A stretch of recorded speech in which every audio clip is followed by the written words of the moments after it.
LPG সিলিন্ডারের দাম কমানো প্রসঙ্গে মোংলার তাজমহল সড়ক থেকে যুক্ত হচ্ছেন প্রতিনিধি নিজামুদ্দিন। নিজাম, এই যে গ্যাস সিলিন্ডারের দাম কমেছে এ নিয়ে ক্রেতা বিক্রেতার প্রতিক্রিয়া কেমন দেখছেন জানাবেন।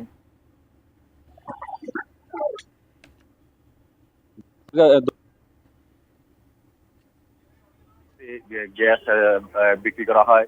এটা গতকাল থেকে যখনই এলপিজি দাম 12 কেজি সিলিন্ডারের দাম দাম 12 কেজি সিলিন্ডারের দাম প্রতি কেজিতে যখন 19 টাকা করে কমানো হয়েছিল, তারপর থেকে কিন্তু আগে বিক্রি করা হয়তো 1450 টাকা, গতকাল থেকে বিক্রি করা হচ্ছে মাত্র 1430 টাকা।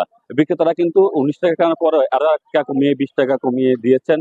এই কারণে বিক্রেতারাও মোটামুটি খুশি, এবং ক্রেতারা জানিয়েছেন যে এলপিজি যে এখন যে 20 টাকা বা 19 টাকা দাম কমানো হয়েছে, প্রায় 10 থেকে 12টি কোম্পানি এলপিজি বিক্রি করা হয় মুম্বাই। তারা এই কমানোর কারণে এলপিজি দাম কমানোর, এলপিজি যে 12 কেজি বোতলের দাম কমানোর কারণে ক্রেতারা মোটামুটি খুশি। তবে ক্রেতারা দাবি করছেন যে যেহেতু এলপিজি গ্যাস ফ্যাক্টরি গুলো, অনেকগুলো গ্যাস ফ্যাক্টরি মোংলা বন্দর অবস্থান করছে, এবং মোংলা বন্দর থেকে সহজে কিন্তু এলপিজি ফ্যাক্টরি গুলো থেকে এলপিজি সরবরাহ করা হয় মোংলা শহরগুলোতে এবং আশেপাশে শহর। তারা দাবি করছেন ক্রেতারা যে আরো যদি একটু দাম কমানো হতো তাহলে হয়তো ক্রেতাদের নাগালের মধ্যে থাকতো। তবে সব মিলিয়ে কিন্তু ক্রেতারা সন্তুষ্টি প্রকাশ করেছেন।